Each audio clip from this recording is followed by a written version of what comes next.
আসছে বছর আবার হবে উৎসবের প্রত্যাশা জাগিয়ে দোরগোড়ায় উপস্থিত বাঙালির শ্রেষ্ঠ উৎসব শারদ উৎসব। এবছর খানিকটা এগিয়ে এসেছে শারদ উৎসব, শুরু হয়ে গেছে পুজো উদ্যোক্তাদের দৌড়ঝাঁপ। এর সঙ্গে সঙ্গতি রেখে সরকারি স্তরেও শুরু প্রশাসনিক তৎপরতা। আজ রাজধানীর মুক্তধারায় মায়ের গমন এবং শারদ সম্মান 2025 নিয়ে বসেছিল প্রশাসনিক প্রস্তুতি সভা। সভায় উপস্থিত ছিলেন মুখ্যমন্ত্রী ডক্টর মানিক সাহা, মেয়র বিধায়ক দীপক মজুমদার, রাজ্য সরকারি সচিব কিরণ কুমার গিত্তে, পশ্চিম জেলা শাসক ডক্টর বিশাল কুমার সহ রাজ্য আরক্ষা প্রশাসনের উচ্চ আধিকারিকেরা ছিলেন। পুজো উদ্যোক্তাদের প্রতিনিধিরাও।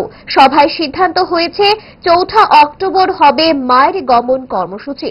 তুলসীবতী স্কুলের সামনে থেকে শুরু হবে এই কার্নিভাল। সভায় মতবিনিময় হয় মুখ্যমন্ত্রীর উপস্থিতিতে। এই কার্নিভালকে সফল করে তুলতে পুজো উদ্যোক্তাদের মধ্যে আরো বিস্তারিত আলোচনার উপর জোর দিয়েছেন মুখ্যমন্ত্রী।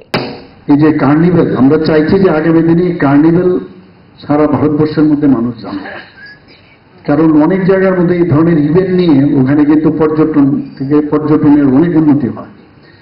আমাদের এখানে যারা এখন এত তারা পুজোর আগেই যেহেতু আমরা করছি, যারা প্রসেশন করে যাচ্ছে, সেই প্রসেশনের আগেভাগে সমস্ত ক্লাবকে আমি বলবো যে কি কি ইভেন্ট, শুধু পুজোর প্যান্ডেল করলাম, লাইট করলাম বা ওখানকার সাজসজ্জা করলাম, মূর্তি কি বানালাম, তার থেকে এখন এটা কিন্তু বেশি প্রাধান্য দেওয়া উচিত। এর বিষয়ে আমার প্রসেশনের কি হবে সেই বিষয়ে আলোচনা করে রাখলে আগে থেকে একটা কমিটি বানিয়ে নেই এবং সেখানে কি আরো সুন্দরভাবে আপনারা কি প্রদর্শন করতে, যেমন নেতাজি স্কুল থেকে যখন ওরা প্রোগ্রাম বেরোয়, তো আগেভাগে কমিটি বানিয়ে দেন, স্টাফরা উঠার কমিটির বাদ দিয়ে এই কমিটি একটা বানিয়ে দেন যে এক্সক্লুসিভলি তোমরা খালি এই বিষয়টা তোমরা দেখবে, তাহলে আমাদের যে গ্রেভিটিটা সেটা অনেক বেটার হবে।